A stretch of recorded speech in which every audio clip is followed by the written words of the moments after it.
La filière a décidé de réfléchir à son avenir et donc un groupe de travail a été mis en place sur la prospective. Donc la prospective, ce n'est pas essayer de prédire ce qui se passera demain, c'est d'essayer d'envisager les différents scénarios qui pourraient arriver à la filière blé dur. Donc cette réflexion, elle a commencé il y a plus de 2 ans. Nous avons d'abord commencé à travailler par nous-mêmes et nous avons très vite senti le besoin d'avoir un appui méthodologique autour de ce travail. Donc grâce à l'appui de 5 financeurs, Unigrain, Arvalis, Passion Céréales, l'ONIGC et France Export Céréales, nous avons pu donc passer un accord avec le consultant Solving International qui nous a aidés sur l'appui méthodologique. Donc cette étude a été faite à partir à dire d'experts, à travers des entretiens individuels avec l'ensemble des membres de la filière, mais aussi à travers donc des ateliers de travail qui ont eu lieu régulièrement et qui ont permis de formaliser les questions et d'imaginer les différents avenirs que pouvait avoir la filière. Et l'étude était principalement centrée sur 2 maillons, le maillon producteur et le maillon collecteur mise en marché.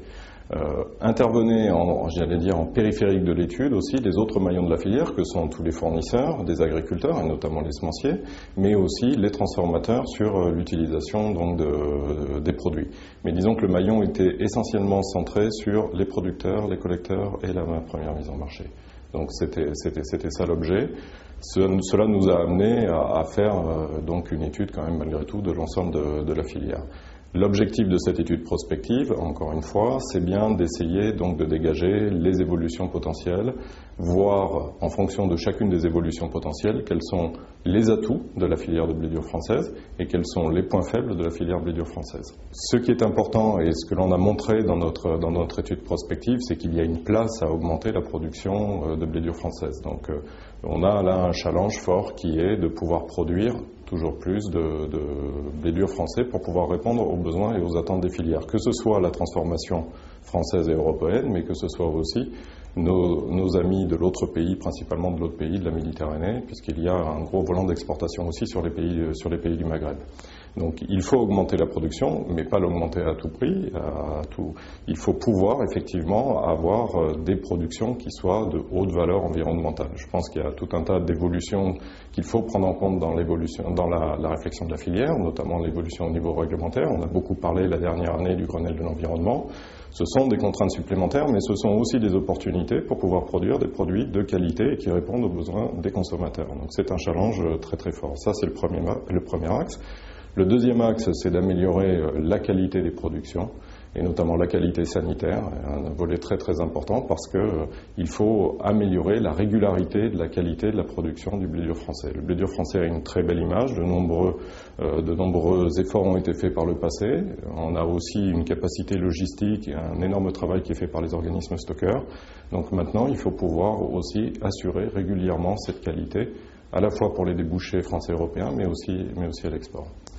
Troisième axe, c'est la fluidité du marché. On a commencé cette étude il y a maintenant plus de 2 ans, dans une époque, j'allais dire, relativement sereine. Et puis, nous sont arrivées les 2 dernières années de commercialisation très particulières. L'année 2007 avec un déséquilibre très fort entre production et consommation, une envolée des prix.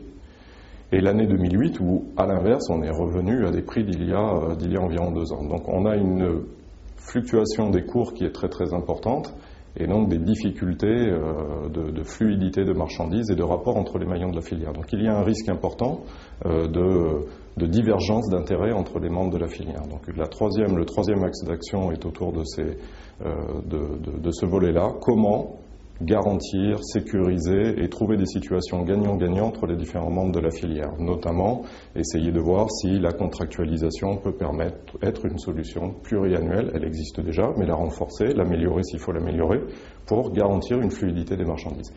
Dernier axe, l'axe de communication, c'est un petit peu quelque chose que l'on entend partout, mais on est dans un monde où la communication est importante, la filière fait d'énormes efforts. Ces efforts, nous avons l'impression qu'ils ne sont pas assez reconnus au niveau du consommateur Et donc il y a des efforts importants à faire vis-à-vis du grand public et aussi des efforts à faire vis-à-vis des pouvoirs publics. Je pense que l'étude en soi ne sera pas forcément un outil qui pourra être réutilisé en tant que tel. Par contre, la méthodologie que nous avons adoptée, oui, est une méthodologie que nous pourrons reprendre d'ici quelques années et elle sera sans doute très pertinente quand on évaluera l'impact du plan d'action pour pouvoir effectivement vérifier que nous sommes allés dans la bonne direction et éventuellement corriger le tir. Ce qui était important à travers cette étude prospective, c'était bien entendu d'essayer d'avoir une vision sur le futur, quel qu'il soit, mais aussi d'acquérir cette méthodologie que nous allons pouvoir redécliner.